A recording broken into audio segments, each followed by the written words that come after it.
राष्ट्रीय अध्यक्ष आदरणीय जेपी नड्डा जी, पार्टी के अन्य सभी पदाधिकारीगण, देश विदेश में उपस्थित भाजपा के कोटि कोटि कार्यकर्ता, देवी और सज्जनों, आज हम सभी अपनी पार्टी का स्थापना दिवस मना रहे हैं। मां भारती की सेवा में समर्पित प्रत्येक भाजपा कार्यकर्ता को इस शुभ अवसर पर बहुत बहुत बधाई देता हूं।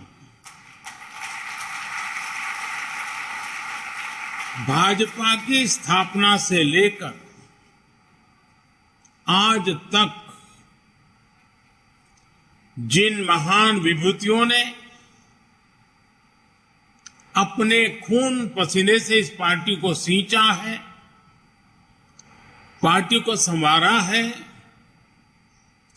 पार्टी को समृद्ध किया है, पार्टी को सशक्त किया है, देश के कोटि कोटि जनों की आवाज को बुलंद किया है, उन सभी को,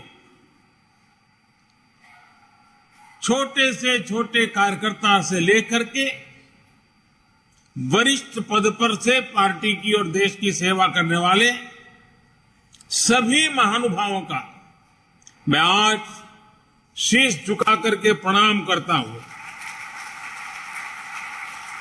साथियों, आज हम देश के कोने कोने में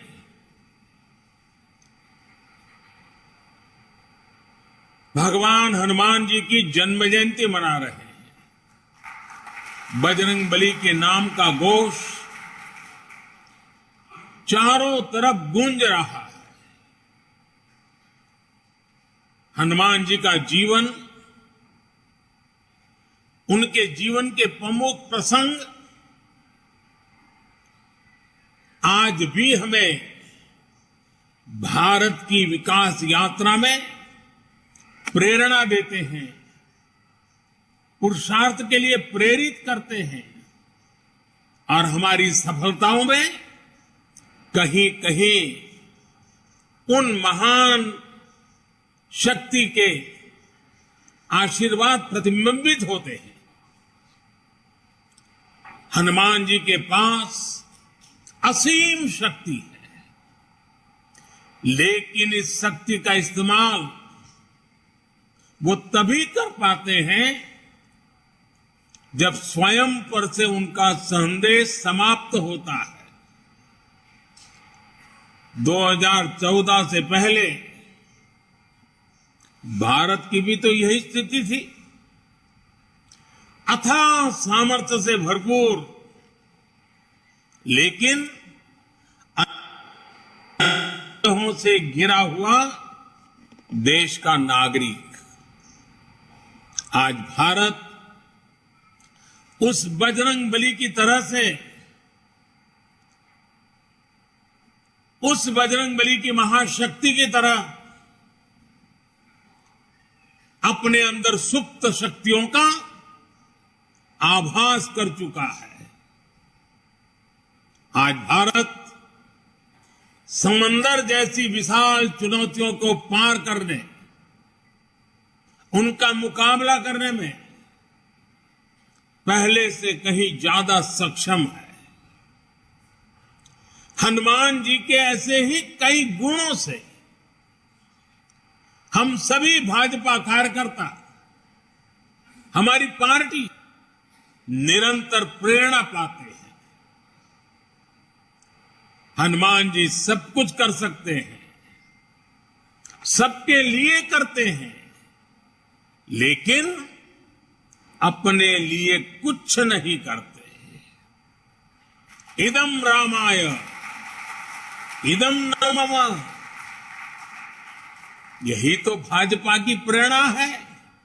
इदम राष्ट्राय इदम न मम। भाजपा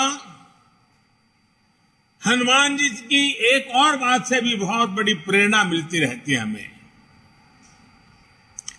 जब हनुमान जी को राक्षसों का सामना करना पड़ा तो वो उतने ही कठोर भी हो गए थे। इसी तरह जब भ्रष्टाचार की बात आती है, परिवारवाद की बात आती है, कानून व्यवस्था की बात आती है, तो भाजपा उतनी ही संकल्पबद्ध हो जाती है मां भारती को इन बुराइयों से मुक्ति दिलाने के लिए। कठोर होना पड़े तो कठोर भी होती है। और हमारे लिए एक तो बहुत बड़ी प्रेरणा क्या है, आज की मॉडर्न परिभाषा में जिन बातों को बार बार जिक्र किया जाता है, और वो है कैन डू एटीट्यूड। अगर हनुमान जी का पूरा जीवन देखें, डगर डगर पर पल पल हनुमान जी के भीतर की can do attitude, can do संकल्प शक्ति उनको हर प्रकार की सफलता लाने में बहुत बड़ी भूमिका अदा करती है। कहा भी गया है, कवन सो काज कठिन जग माही, कवन सो काज कठिन जग माही, जो नहीं होई तात तुम्हें पाही, तुम्हें पाही। यानी ऐसा कोई भी काम नहीं है जो पवन पुत्र हनुमान कर नहीं सकते। इसलिए जब लक्ष्मण जी पर संकट आया तो हनुमान जी संजीवनी बूटी के लिए पूरा पर्वत ही उठा करके ले आए। भाजपा भी इसी प्रेरणा से परिणाम लाने में, लोगों की समस्याओं का समाधान करने का प्रयास करती रही है, करते रहना है, करते रहेंगे। इसलिए साथियों, आज के पवित्र अवसर पर को स्मरण करना है, राम काज किने बिनु, राम काज किने बिनु मोहि कहां विश्राम। भाइयों और बहनों, भाजपा वो पार्टी है जिसके लिए राष्ट्र सदैव सर्वोपरि रहा है। एक भारत श्रेष्ठ भारत जिसकी आस्था का मूल मंत्र रहा है। जब जनसंघ का जन्म हुआ था तो हमारे पास न ज्यादा सियासी अनुभव था, न साधन थे, न संसाधन थे, लेकिन हमारे पास मातृभूमि के प्रति भक्ति, हमारे पास लोकतंत्र की शक्ति थी। जो देश लोकतंत्र की जननी हो, मदर ऑफ डेमोक्रेसी हो, उसकी जनता के नीर क्षीर विवेक पर प्रारंभ से हमारी आस्था रही है और दिनों दिन वो आस्था और मजबूत होती जा रही है। इसलिए जनभावना, जन आकांक्षाओं को ही हमने भाजपा की चेतना शक्ति बनाया है। हमने राष्ट्र प्रथम, नेशन फर्स्ट के मंत्र को अपना आदर्श बनाया है। भाजपा ने लोकतंत्र की कोख से जन्म लिया। भाजपा लोकतंत्र के अमृत से पोषित है और भाजपा देश के लोकतंत्र को देश के संविधान को मजबूत करते हुए समर्पण भाव से दिन रात देश के लिए काम कर रही है। साथियों, हमारा समर्पण है मां भारती को, हमारा समर्पण है देश के कोटि कोटि जनों को, हमारा समर्पण है देश के संविधान को। साथियों, आज भाजपा विकास का पर्याय है, विश्वास का पर्याय है, नए विचार का पर्याय है और देश की विजय यात्रा का भी एक मुख्य सेवक बनकर के अपनी भूमिका निभाता रहा है। भाजपा सबका साथ, सबका विकास, सबका विश्वास और सबका प्रयास के मंत्र के साथ काम कर रही है। भाजपा की कार्यशैली सर्वसमावेशी है, सर्वस्पर्शी है, सर्वजन का हित करने वाली है।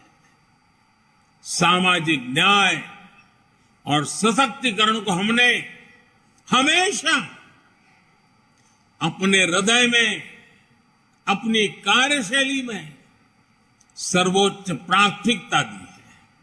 सामाजिक न्याय ये हमारे लिए राजनीतिक नारेबाजी का हिस्सा नहीं, ये हमारे लिए आर्टिकल ऑफ फेथ है।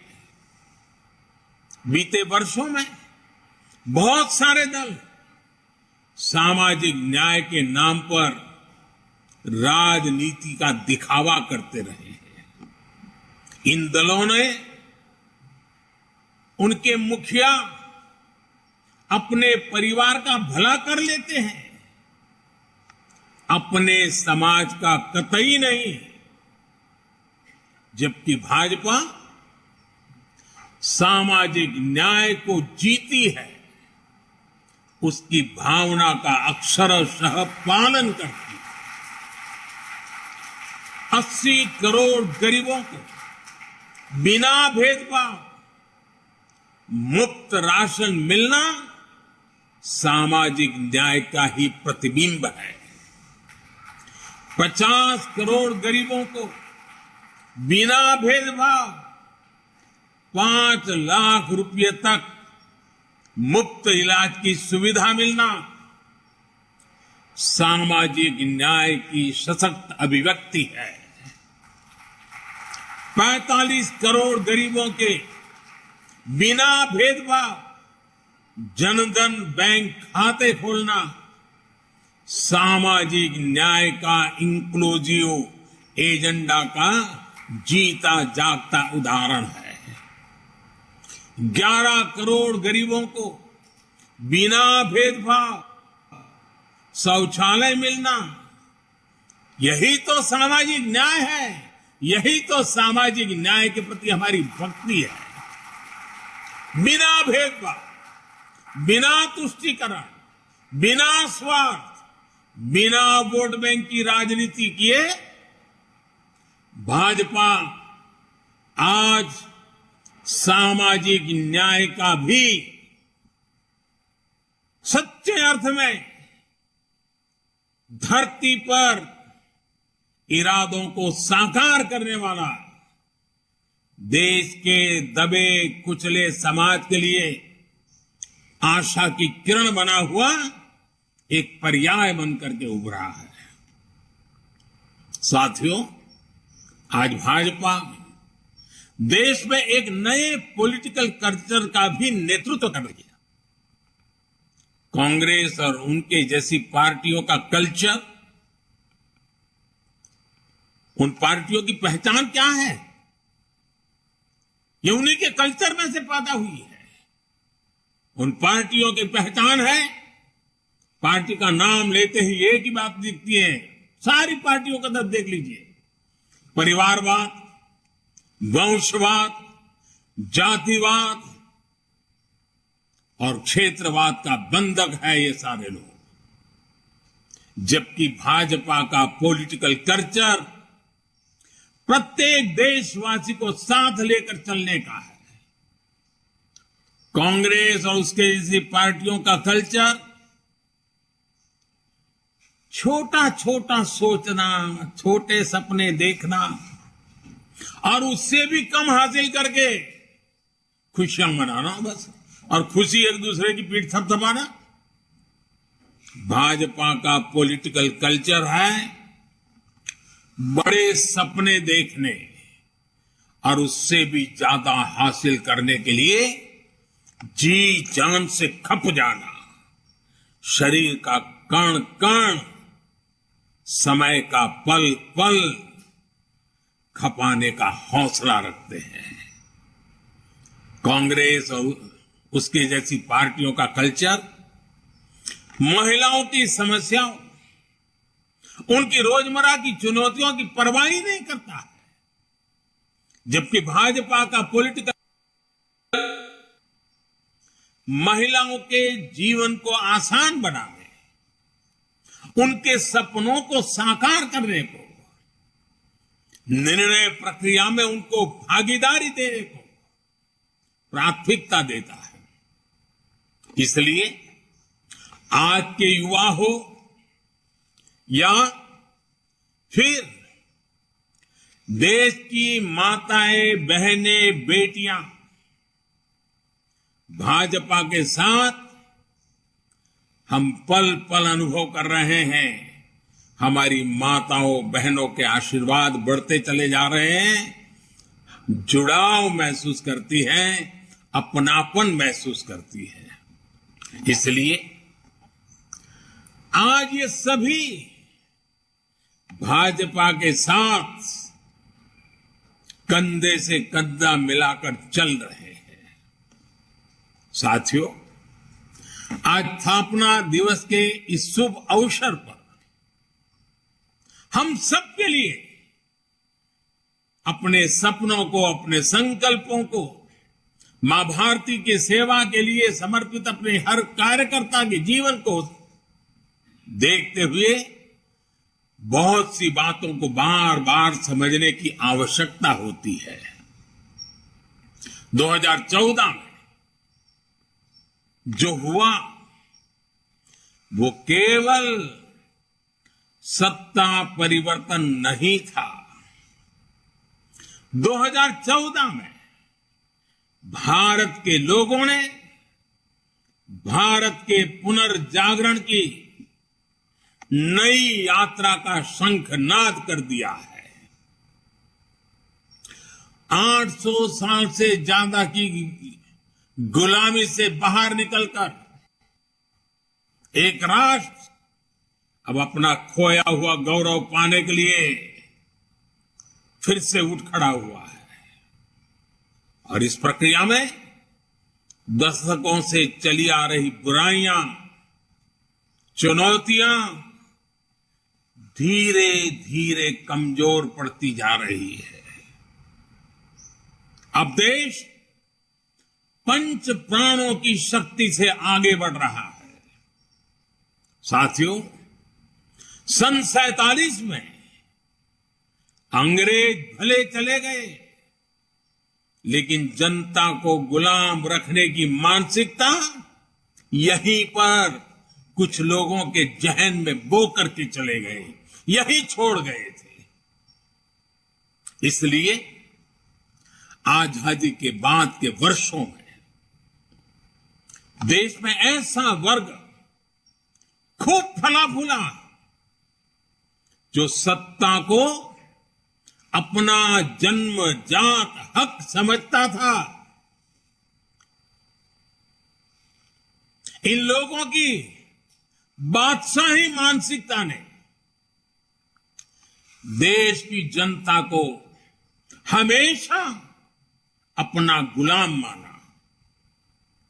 2014 में इस दबे कुचले शोषित वंचित वर्ग ने अपनी आवाज बुलंद की।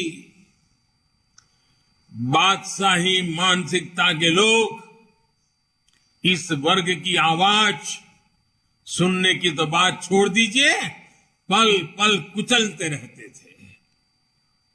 इसलिए हमारी सरकार के पहले कार्यकाल में ही बादशाही मानसिकता वाले इन लोगों ने इन शोषितों, वंचितों, दलितों, पिछड़ों कोई मौका नहीं छोड़ा उनकी मजाक उड़ाने में। हर पल उनकी मजाक उड़ाते रहे। हमारी योजनाओं को, हमारे कार्यक्रमों को निम्न स्तर का बताने की होड़ बनाई गई।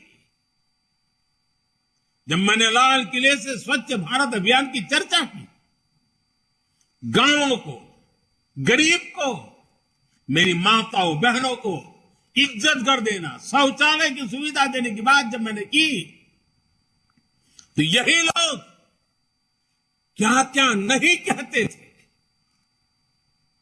जब मैंने डिजिटल इंडिया की बात की, तो इन्होंने अपनी ताकत, पूरी ताकत उसे खारिज करने में, देश के लोगों में भ्रम पैदा करने में, निराशा पैदा करने में पूरी शक्ति झोंक दी। ये तर्क दिए जाने वाले और ये कहने लगे देश में बड़ी आबादी अनपढ़ है, अनजान है, वो कैसे डिजिटल इंडिया का लाभ ले पाएगी। साथियों, जब हमारा मजाक उड़ाकर ये सफल नहीं हुए, तो बादशाही मानसिकता वाले इन लोगों की नफरत और ज्यादा बढ़ गई। उन्होंने कभी सोचा नहीं था कि दशक से हिंसा से जूझ रहे जम्मू कश्मीर और नॉर्थ ईस्ट में शांति का सूरज उगेगा। इन्होंने कभी कल्पना भी नहीं की थी कि आर्टिकल 370 कभी इतिहास हो जाएगा। जो काम दशकों तक सरकार चलाने वाले नहीं कर सके, वो काम भाजपा सरकार कैसे कर रही है, ये इन्हें पच नहीं रहा है। इसलिए नफरत से भरे हुए लोग आज झूठ पर झूठ, झूठ पर झूठ बोले जा रहे हैं। अपने भ्रष्ट कर्मों का खुलासा होते देख ये बेचैन है, हताशा से भर गए। इसलिए अब ये लोग इतने हताश, इतने नाराज हो चुके हैं कि अब एक ही रास्ता उनको दिख रहा है, एक ही उपाय दिख रहा है, और वो खुल करके कहने लगे हैं, मोदी तेरी कब्र खुदेगी। वो कब्र खोदने की धमकी देने लगे। बादशाही मानसिकता वाले इन लोगों को, इन पार्टियों को एक बात पता नहीं है।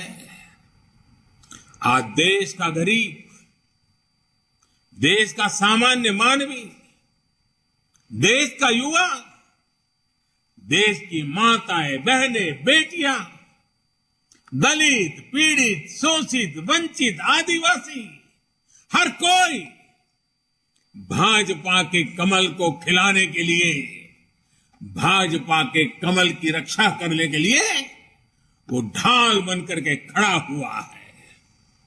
साथियों, अपने अस्तित्व की लड़ाई लड़ रहे इन राजनीतिक दलों की हमारे खिलाफ साजिशें चलती रहेगी, लेकिन हम देशवासियों के सपनों को, देशवासियों की आकांक्षाओं को दबते हुए, बिखरते हुए, सिमटते हुए, मुरझाते हुए नहीं देख सकते। इसलिए हमारा जोर देश के विकास पर है, देशवासियों के कल्याण पर है। हमारे परिश्रम से जो परिणाम मिले हैं, इसकी गवाही वो आंकड़े दे रहे हैं जो पिछला वित्तीय वर्ष समाप्त होने पर बीते 15-20 दिनों में सामने आए हैं। और मैं सभी देश और दुनिया में भाजपा के कार्यकर्ताओं को हमेशा हिसाब देने की आदत रखता हूं, काम का ब्यौरा हर मौके पर देता रहता हूं। मैं आज सिर्फ 2-3 सप्ताह की ही झलक दिखा रहा हूं आपको, 15-20 दिन की। इतने छोटे से काल में हर भारतीय को गर्व हो। जीएसटी लागू होने के बाद से किसी एक वित्तीय वर्ष में 18 लाख करोड़ रुपए कलेक्शन का रिकॉर्ड बनाना अभूतपूर्व। इस दौरान देश के टैक्स पेयर ने भी 16 लाख करोड़ रुपए से अधिक टैक्स देकर नया रिकॉर्ड बनाया। मार्च महीने में ही यूपीआई से 14 लाख करोड़ रुपए के ट्रांजैक्शन का नया रिकॉर्ड बना। देश के इतिहास में पहली बार हमारा एक्सपोर्ट 750 अरब डॉलर के पार पहुंचा। देश में कोयला उत्पादन में पुराने सारे रिकॉर्ड तोड़ दिए। देश में स्टील उत्पादन में भी पुराने सारे रिकॉर्ड टूट गए। पहली बार 16,000 करोड़ रुपए का डिफेंस एक्सपोर्ट हुआ। एचएएल ने रिकॉर्ड रेवेन्यू जनरेट किया। मोबाइल फोन प्रोडक्शन और मोबाइल एक्सपोर्ट में भी नया रिकॉर्ड बना। एक साल में 6,500 किलोमीटर रेल ट्रैक का इलेक्ट्रिफिकेशन करने का रिकॉर्ड भी कुछ ही दिन पहले सामने आया। रेलवे ने 1,500 मैट्रिक टन से अधिक फ्रेट लोडिंग का रिकॉर्ड भी इसी दौरान बनाया। देश के बड़े पोर्ट्स ने एक साल में करीब 800 million metric tonne cargo handle करने का नया रिकॉर्ड बनाया। लगातार बन रहे विकास के ये रिकॉर्ड दिखाते हैं कि देश कितनी तेजी से आगे बढ़ रहा है। मैं एक सांस में जितना बोल पाया बोल दिया। साथियों, आज हम सबका सौभाग्य है कि आज एक राजनीतिक कार्यकर्ता के रूप में हमें आजादी के अमृत काल में देश की सेवा का अवसर मिल रहा है। हमें भविष्य के भारत का निर्माण भी करना है और मेरे सब कार्यकर्ताओं को, भाजपा के हर सिपाही को हर स्तर पर उसका नेतृत्व भी करना है। हमारे प्रयास में अगले 25 वर्षों का विजन शामिल होना चाहिए।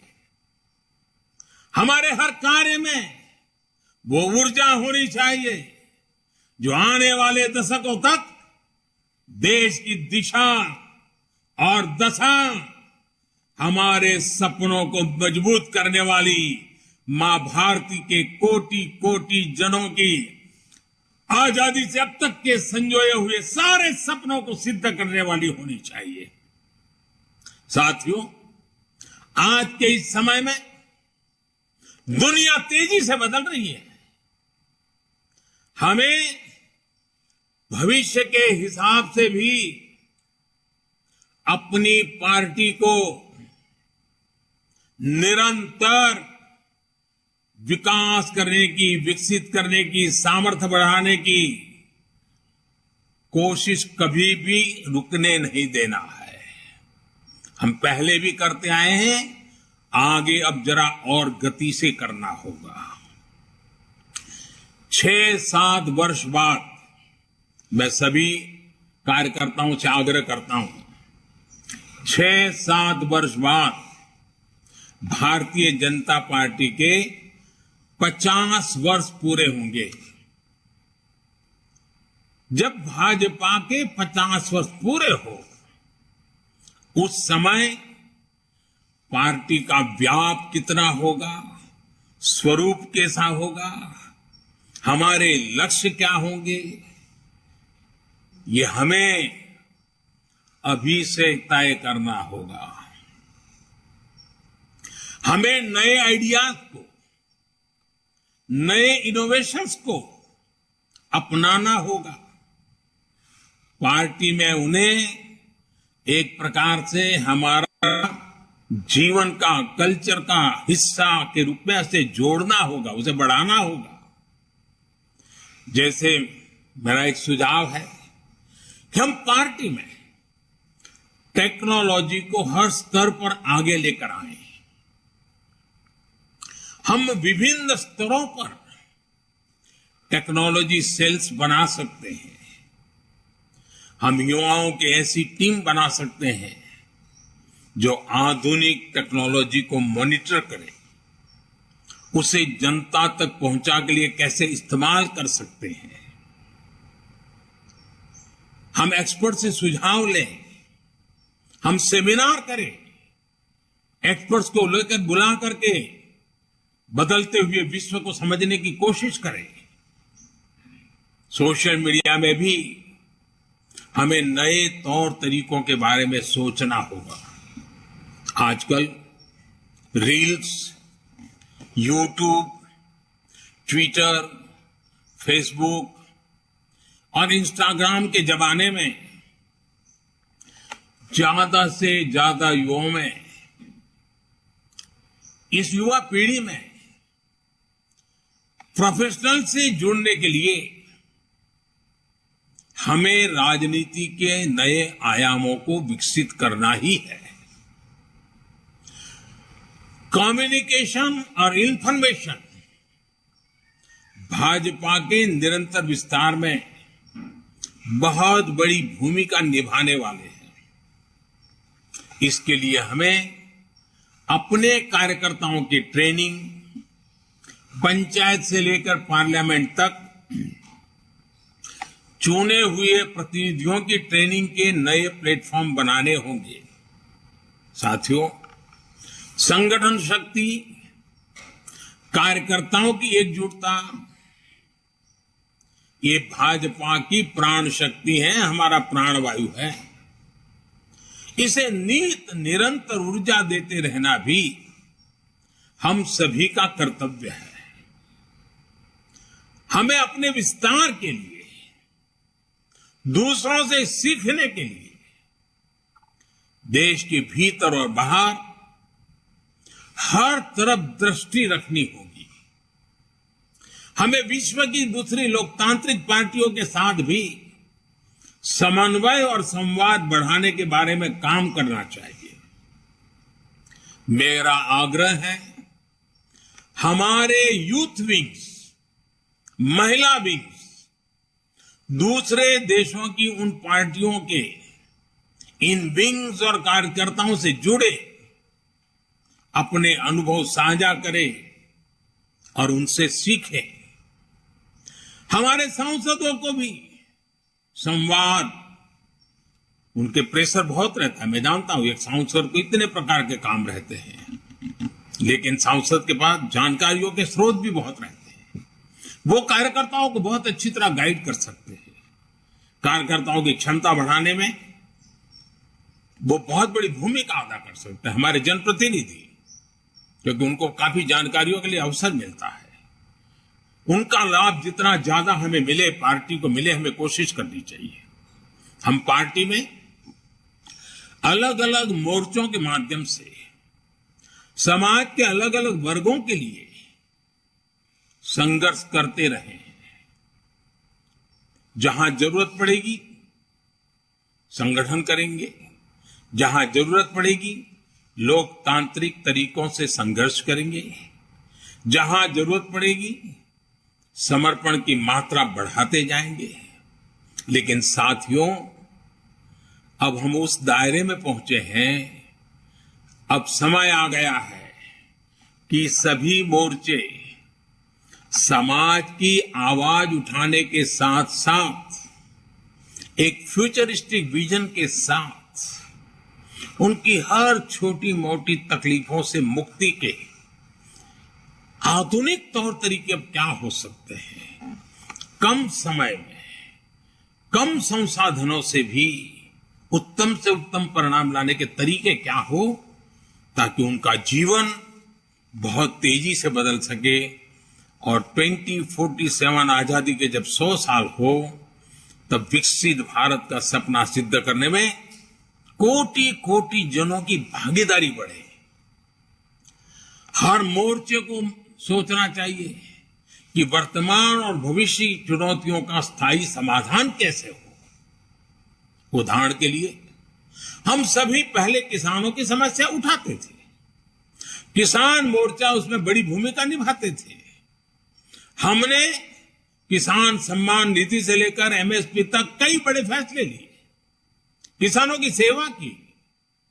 अब किसानों के एफपीओज बन रहे हैं, कोऑपरेटिव बन रहे हैं। इन्हें मजबूत करने का काम भी भाजपा कार्यकर्ता का ही है। इसी तरह हमने हमेशा झुग्गी में रहने वाले गरीबों की आवाज उठाई। जब हमें सेवा का मौका मिला तो हमने उन्हें पक्के मकान दिए, शौचालय दिए, गैस कनेक्शन दिए।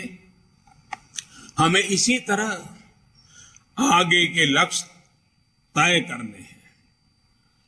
ये समाधान स्थायी होने चाहिए और फ्यूचर रेडी होने चाहिए। इस तरह के प्रयासों के लिए हम पार्टी में नए इंटेलेक्चुअल सेल्स भी बना सकते हैं, नए विचारों पर सेमिनार्स करने और उन पर आगे बढ़ने की एक व्यवस्था तैयार कर सकते हैं। साथियों, जब हमारे सामने 2047 के विकसित भारत जैसा बड़ा लक्ष्य है, तो हमारी ये जिम्मेदारी है कि परिश्रम में कोई कमी नहीं छोड़े। हमें सफलताओं को सेलिब्रेट तो करना है, लेकिन अगले ही पल अगली चुनौती के लिए कमर भी कसनी है। और हमें ये सब बीजेपी की मूल विचारधारा के प्रकाश में ही करना है, भारत के संविधान की सीमाओं में ही रहना है।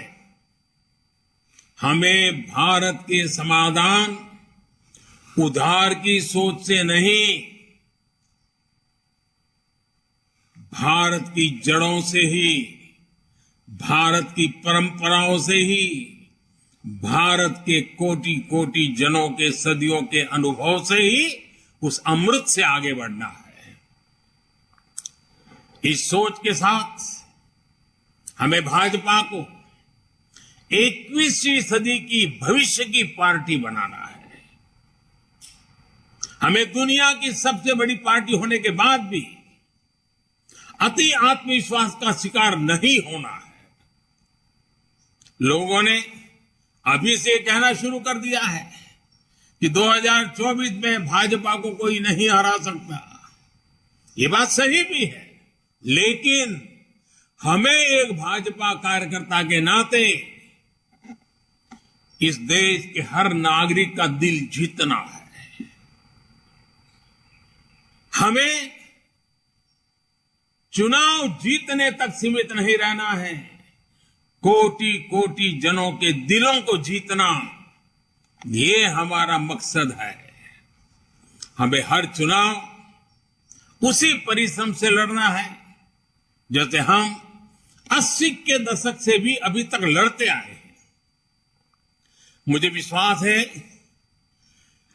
कार्यकर्ताओं की ताकत और राष्ट्र प्रथम का संकल्प हमें इसी तरह ऊर्जा देता रहेगा। आज के इस शुभ अवसर पर 2 पड़ाव 50 साल जब बीजेपी के होंगे और 100 साल देश की आजादी के होंगे। आइए एक खाका खींचे, योजना बनाएं, जन जन के दिलों को जीतते हुए मां भातृ के जिन सपनों को लेकर के हम चले हैं, उन सपनों को साकार करते रहे। आज हनुमान जयंती पर स्वयं हनुमान दादा भी हम पर आशीर्वाद बरसाएं। और जनता जनार्दन तो ईश्वर का रूप ही होती है। उस जनता जनार्दन के आशीर्वाद के बिना कुछ नहीं होता है। उन आशीर्वादों को लेकर के भी हम आश्वस्त होकर के आगे बढ़े। मैं आप सबको बहुत बहुत धन्यवाद देता हूं, पुनः शुभकामनाएं देता हूं। मेरे साथ बोलिए, भारत माता की